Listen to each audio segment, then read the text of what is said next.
بسم اللہ الرحمن الرحیم۔ اور نیل بہتا رہا۔ قسط نمبر 4۔ سورج کبھی کا غروب ہو چکا تھا اور رات گہرے ہو گئی تھی۔ اس وقت شرینہ وہاں سے بہت دور پہنچ گئی تھی اور اس کے سفر کا ایک دن گزر گیا تھا۔ مسلمان قیدی کا نام حدید بن مومن خزرج تھا۔ خزرج عرب کا ایک بڑا ہی مشہور قبیلہ تھا۔ پہلے تو ہم یہ دیکھ لیں کہ شرینہ اور حدید اس شہر سے نکلے کس طرح۔ قید خانہ آبادی سے کچھ دور تھا اور آگے ویران اور بیابان علاقہ تھا۔ کچھ دور تک شرینہ گھوڑے پر سوار رہی اور اس کے کہنے سے حدید نے گھوڑے کے باگ پکڑے رکھے کہ کوئی اجنبی دیکھ لیتا تو یہی سمجھتا کہ وہ کسی امیر وزیر کی بیٹی ہے اور باگ اس کے نوکر نے پکڑ رکھی ہے۔ حدید نے راستے میں بھی شرینہ سے پوچھا کہ وہ جا کہاں رہی ہے۔ شرینہ نے اس سے کہا تھا کہ وہ خاموشی سے اس کے ساتھ چلتا چلے۔ حدید پر کسی قسم کا خوف اور خدشہ طاری نہیں تھا۔ وہ بڑا خوبرو جوان تھا اور اس کے جسم میں طاقت بھی تھی اور پھرتی بھی۔ قید خانے سے کچھ دور ہی گئی ہوں گی کہ وہ دونوں دنیا کی نظروں سے اوجھل ہو گئی۔ سطح مرتفع علاقہ شروع ہو گیا تھا۔ چھوٹے بڑے نصیب تھے اور کہیں کہیں زمین اوپر کو ابھری ہوئی تھی اور اس سے آگے باقاعدہ ٹیکری آ گئی۔ درخت بھی تھے اور جھاڑیاں بھی، اور وہاں کوئی باقاعدہ راستہ نہیں تھا، کوئی پگڈنڈی نہیں تھی اور صاف پتہ چلتا تھا کہ ادھر سے مسافر کم ہی گزرتے ہیں۔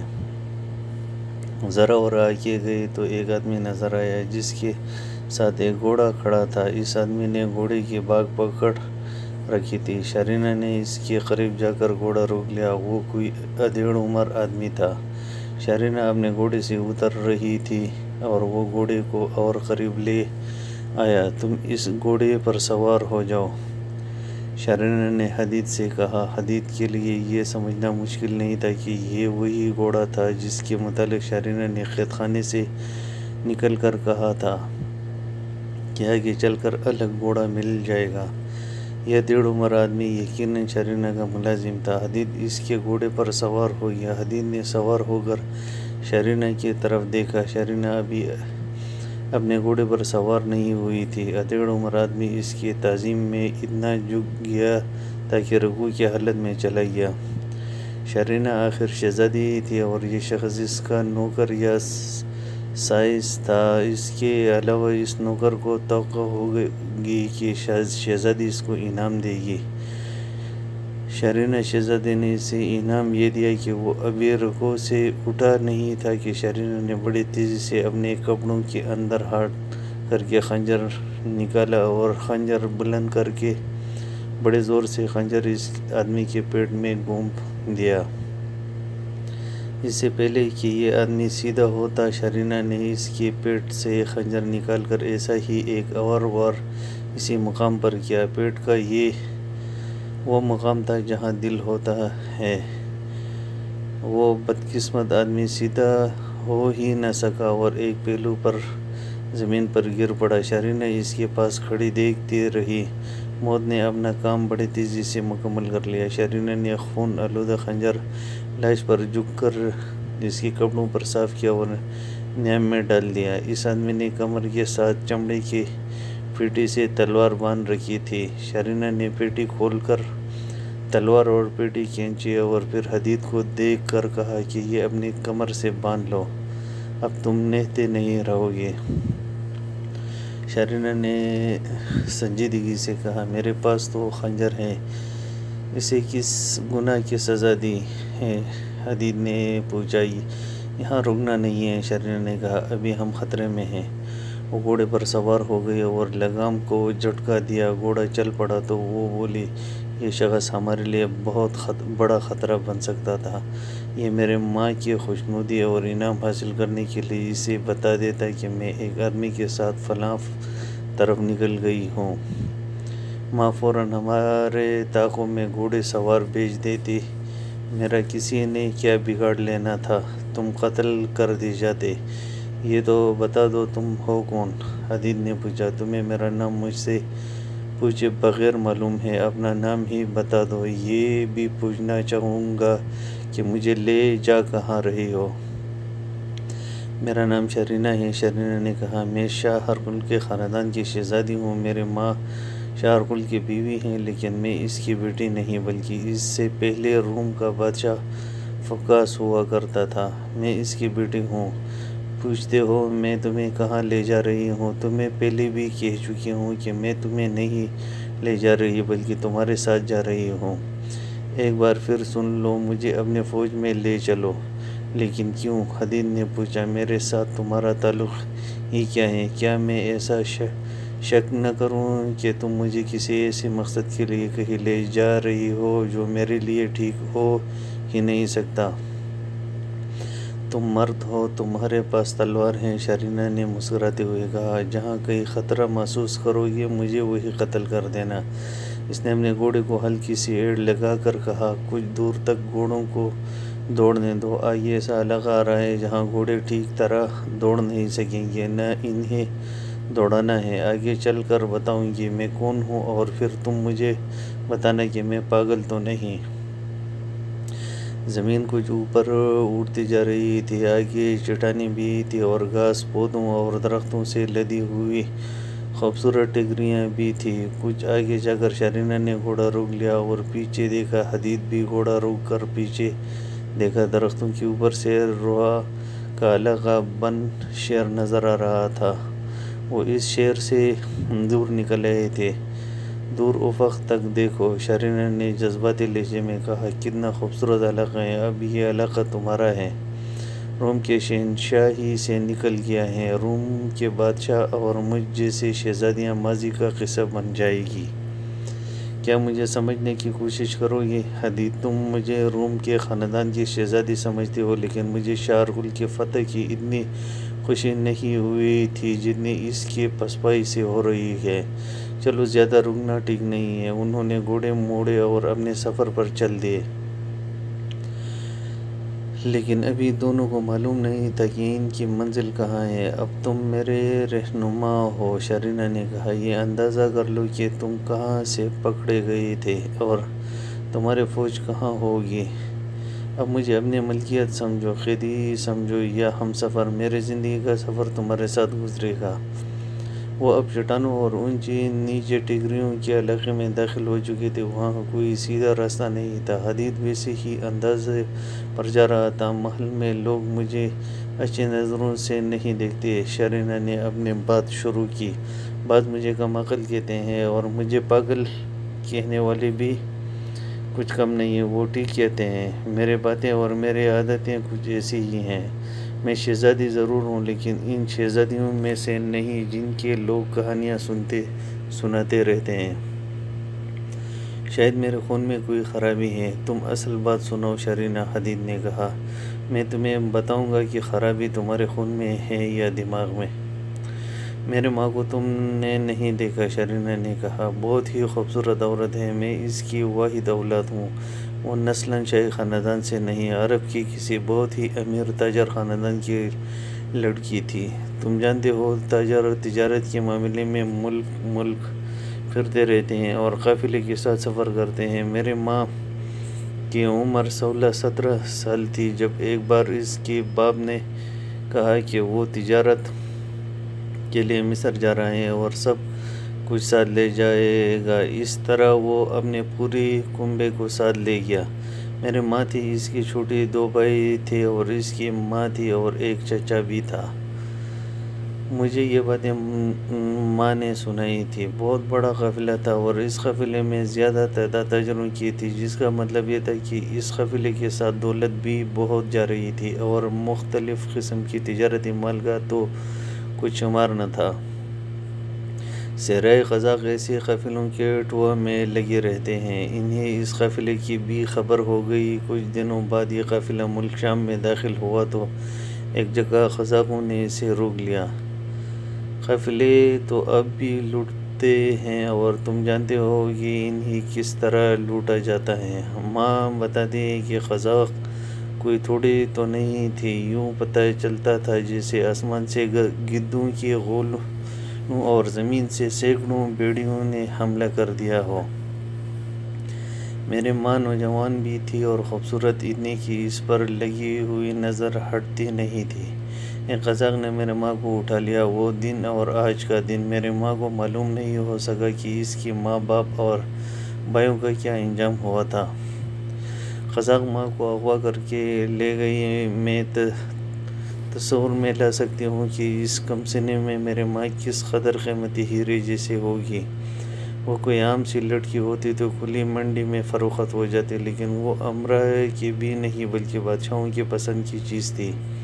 اس وقت مصر اور شام پر رومیوں کی حکومت تھی اور بادشاہ فوکاس تھا وہ بادشاہوں جیسا بادشاہ تھا، شاہانہ عیاشیوں میں ڈوبا ہوا اپنے آپ کو خدا سمجھتا تھا اور لوگ اس کے آگے سجدے کرتے تھے۔ قزاقوں نے اس تک رسائی حاصل کر کے میری ماں کی جھلک اسے دکھائی تو وہ جیسے میری ماں پر مر ہی مٹا ہو۔ آخر بادشاہ تھا، منہ مانگے دام دے کر اس نے میری ماں کو خرید لیا۔ بادشاہ شادی کے جھنجٹ میں پڑنے کی ضرورت محسوس نہیں کیا کرتے۔ انہیں جو لڑکی اچھی لگتی ہے اسے عارضی یا مستقل داشتہ بنا کر اپنے محل میں رکھ لیتی ہیں۔ میری ماں کے حسن اور جوانی سے شاہ فوکاس ایسا متاثر ہوا کہ اس نے میری ماں کے ساتھ باقاعدہ شادی کر لی۔ بادشاہوں کی شادیاں بھی برائے نام ہوا کرتی ہیں۔ ماں کو ذرا بر خوشی نہ ہوئی کہ وہ اتنی وسیع بادشاہ کی ملکہ بن گئی ہے۔ اس کی عمر ہی کیا تھی، اسے باپ اور بھائی یاد آتے تھے اور تنہائی میں رو رو کر اپنی حالت بگاڑ لیا کرتی تھی۔ اسے دوسرا صدمہ یہ پہنچا کہ وہ مسلمان تھی۔ اس کے ماں باپ نے تھوڑے ہی عرصے پہلے اسلام قبول کیا تھا۔ اس کا باپ کس لالچ یا کسی بھی قسم کے دباؤ میں نہیں آیا تھا، بلکہ اس مذہب سے وہ دلی طور پر متاثر ہوا اور اس نے اسلام قبول کر لیا۔ اس وقت میری ماں بہت چھوٹی تھی۔ اس نے مجھے سنایا کہ وہ جب اچھا برا سمجھنے کی عمر میں داخل ہوئی تو اسے مذہب کی سبق دی جانے لگی۔ اسلام اس کی رگ رگ میں سما گیا، لیکن اس کی قسمت اتنی بری نکلی کہ قافلے سے اغوا ہوئی اور ایک عیسائی بادشاہ نے اسے اپنی بیوی بنا لیا۔ بادشاہوں کا تو کوئی مذہب ہوتا ہی نہیں۔ میری ماں کو دکھ یہ ہوا کہ وہ مسلمان بھی نہ رہی اور اس نے عیسائیت کو بھی قبول نہ کیا۔ میں پیدا ہوئی اور شہزادیوں کی طرح مجھے پالا پوسا گیا۔ اس میں کوئی شک نہ تھا کہ میں تھی ہی شہزادی۔ 3-4 سال کی عمر کو میں پہنچی تو یاد آیا کہ میں نے ماں کو چوری چھپے نماز پڑھتے دیکھا تھا، لیکن میری عمر 5 سال کی ہوئی تو میں نے ماں کو شراب پیتے دیکھا اور اس کی نماز ختم ہو گئی تھی۔ شیطانوں کے شاہی ماحول میں رہ کر میری ماں کی فطرت ہی بدل گئی اور وہ بھی شیطان فطرت بن گئی۔ میں تمہیں وہ سازشیں اور سیاست بازیاں نہیں سنا رہی جو بادشاہوں کے محلات کا معمول ہوا کرتے ہیں۔ ماں نے مجھے یہ ساری ابلیسی حرکتیں اپنی بھی شاہ فوکاس کے دوسرے بیویوں کی بھی تفصیلات سنائی تھی۔ تم جانتے ہو کہ ایرانی آتش پرست ہے اور روم کی ٹکر کی جنگی طاقت ہے۔ میں حیران ہوں کہ تم مسلمانوں نے کس طرح ان ایرانیوں کو عراق سے بے دخل کر کے انہیں گھٹنوں بٹھا دیا ہے۔ انہوں نے اچانک رومی سلطنت پر حملہ کر دیا اور دیکھتے دیکھتے مصر اور شام پر قابض ہو گئے۔ شاہ فوکاس اپنے وطن بھاگ گیا۔ ہرقل رومی فوج کا جرنیل تھا۔ جرنیل تو چند اور بھی تھے، لیکن ہرقل کا نام سب سے زیادہ اونچا اور مشہور تھا، کیونکہ جنگی فہم و فراست کے لحاظ سے کوئی اس کے سامنے ٹھہر نہیں سکتا تھا۔ اس کی شہرت اور عزت کی دوسری وجہ یہ تھی کہ اس کا تعلق شاہی خاندان کے ساتھ تھا۔ وہ برداشت نہ کر سکا کہ ایرانیوں نے رومیوں کو شکست دی ہے۔ وہ جانتا تھا کہ شکست کا اصل باعث فوکاس کی عیاشی شہنشاہیت ہے۔ اس نے ایرانیوں کو ہمیشہ نظر انداز کیے رکھا تھا اور اپنی سلطنت کی طرف سے بے خبر رہا۔ میری عمر 6-7 سال تھی۔ اس عمر میں بچہ اتنی زیادہ باتیں نہیں سمجھ سکتا جو میرے دماغ میں بیٹھ گئی تھی۔ میرے ساتھ کے بچوں کو پرواہ ہی نہیں تھی کہ دشمن نے ہمیں وسیع و عریض ملک سے بے دخل کر دیا ہے، لیکن مجھے اس شکست کا اتنا ہی صدمہ ہوا تھا جتنا ہرقل محسوس کر رہا تھا۔ ہرقل میرے ساتھ بہت پیار کرتا تھا، اس کا میرے ماں کے ساتھ میل جول تھا۔ پہلے جب کبھی ماں ہرقل سے ملنے جاتی یا وہ ماں سے ملنے آتا تو ماں مجھے اپنے ساتھ رکھتی تھی، لیکن کچھ دنوں بعد ماں نے مجھے اپنے اور ہرقل کے درمیان سے ہٹا دیا۔ بڑے ہو کر مجھے پتہ چلا تھا کہ میرے ماں نے ہرقل کے ساتھ ناجائز دوستی لگا رکھی ہے۔ یہ کوئی عجیب اور انوکھی بات نہیں تھی۔ شاہی محلات میں یہ سلسلہ چلتا ہی رہتا ہے۔ شاہ فوکاس اپنے کون سی بیویوں کا خیال رکھتا۔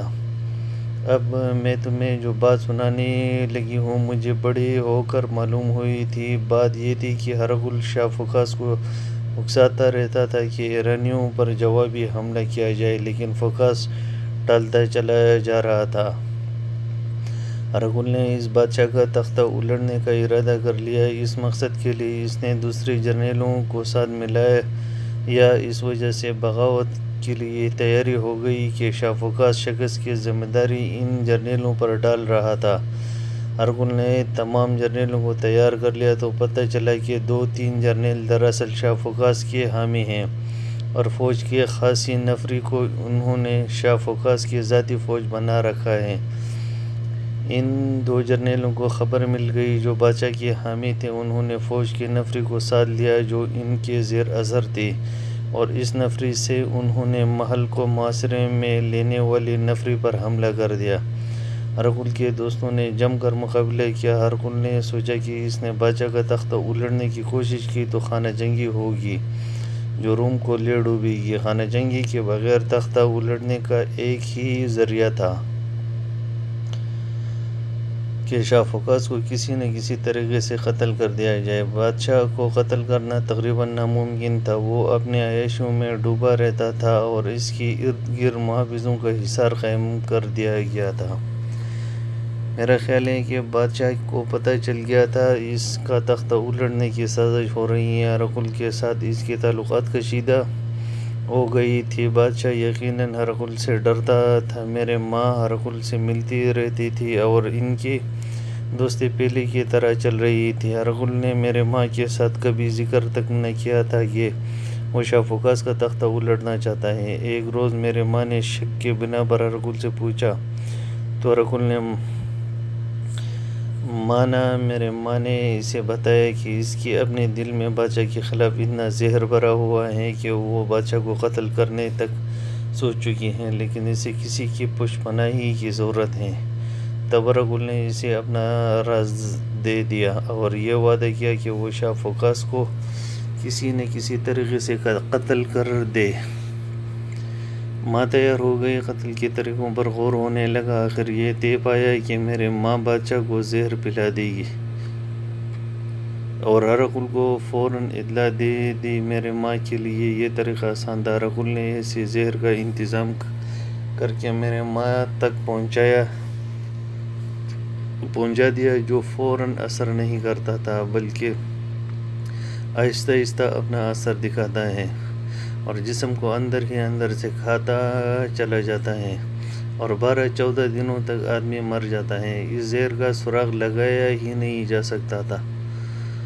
بڑے بڑے قابل طبیب بھی اسے کوئی پراسرار بیماری کہہ دیتے ہیں۔ ایک رات میری ماں نے یہ زہر شراب میں ملا کر شاہ فوکاس کو پلا دیا۔ اگلے روز ہرقل کو اطلاع دے دی کہ زہر بادشاہ کے پیٹ میں چلا گیا ہے۔ ہرقل فوج کا کمانڈر ان چیف تھا۔ سارے فوج پر اس کا حکم چلتا تھا۔ اس نے فوج کی کچھ نفری کو الگ کر کے حکم دیا کہ بادشاہ کے محل کو محاصرے میں لے لیا جائے۔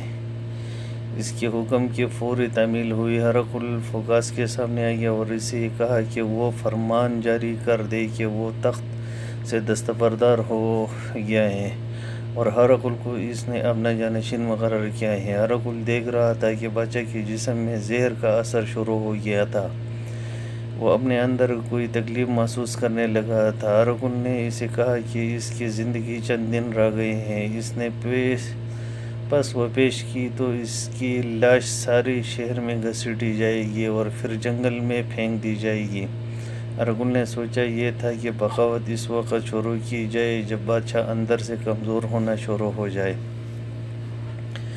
جو فوج ہرقل کے زیر اثر تھی اس کی نفری زیادہ تھی۔ اس نے شاہ پرست دونوں جرنیلوں کو الگ بلایا اور انہیں کہا کہ اسے پتہ چل گیا ہے کہ بادشاہ ایسی بیماری میں مبتلا ہو گیا ہے جس کا کوئی علاج نہیں ہے اور 8-10 دنوں تک بادشاہ مر جائے گا۔ بہتر یہ ہے کہ دونوں جرنیل اس کے ساتھ مل جائیں اور آپس میں خون خرابہ نہ کریں۔ دونوں جرنیلوں کو بادشاہ پر بھروسہ تھا اور اس کی حمایت کے صلے میں انعام اکرام کی توقع بھی تھی، اس لیے ہرقل کی کوئی بات ان پر اثر نہ کر سکی۔ وہ شاید بھول گئے تھے کہ ہرقل کا دماغ بہت ہی تیز ہے۔ اس کا